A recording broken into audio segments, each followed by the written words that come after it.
C'était quelques semaines avant Noël. La maison de Monsieur John débordait d'agitation.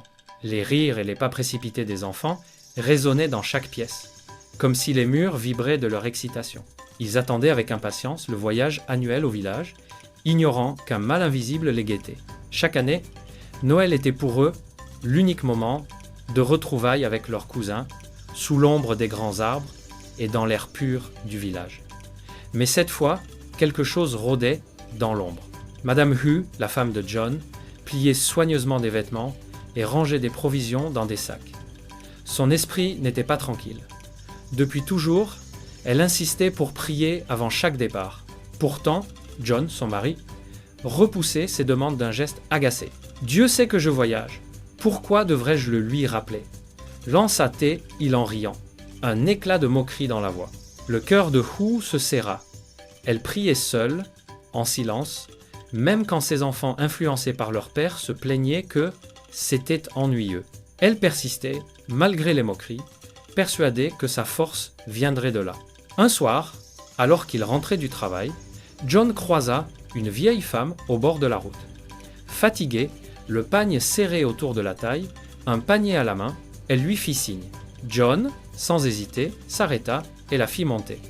Le silence du trajet ne fut brisé que par une phrase grave. « Mon fils, ce Noël ne voyage pas. Et si tu dois le faire, prie et jeûne. Il y a un danger devant toi. » John éclata de rire. « Maman, cela fait des années que je voyage sans encombre.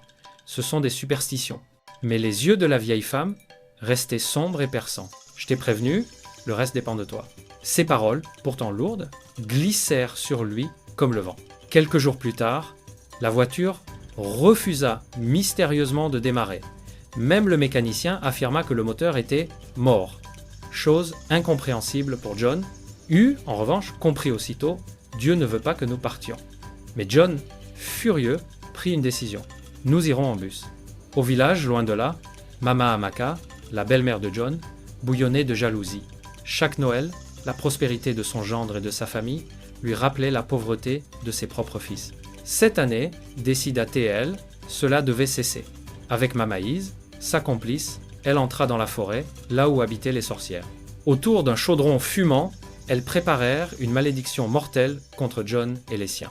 Ils n'atteindront pas le village vivant, promit la chef des sorcières d'une voix glaciale.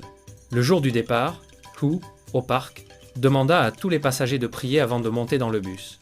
John, honteux, murmura « Tu nous embarrasses ». Mais elle continua, ferme et déterminée. « Seigneur, protège-nous ». Le bus s'élança. Les paysages défilaient, les enfants riaient.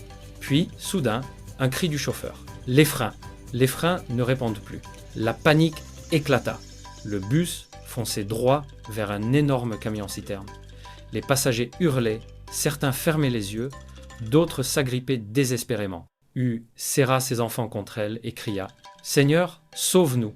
Un fracas assourdissant retentit.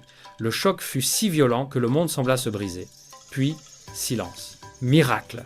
Les enfants sortirent indemnes, comme enveloppés d'un bouclier invisible. Hu, blessé légèrement, priait encore. John, lui, fut grièvement touché. Ses jambes broyaient, mais sa vie épargnée. À l'hôpital, il apprit la vérité. La vieille femme était revenue. Ses paroles résonnaient comme un écho prophétique. « Sans les prières de ta femme, toi et tes enfants seriez déjà morts. Ta belle-mère et les sorcières vous avaient maudit. Mais Dieu est plus fort que leurs plans. » Pour la première fois, John pleura. Ses yeux rencontrèrent ceux de Hu et il comprit.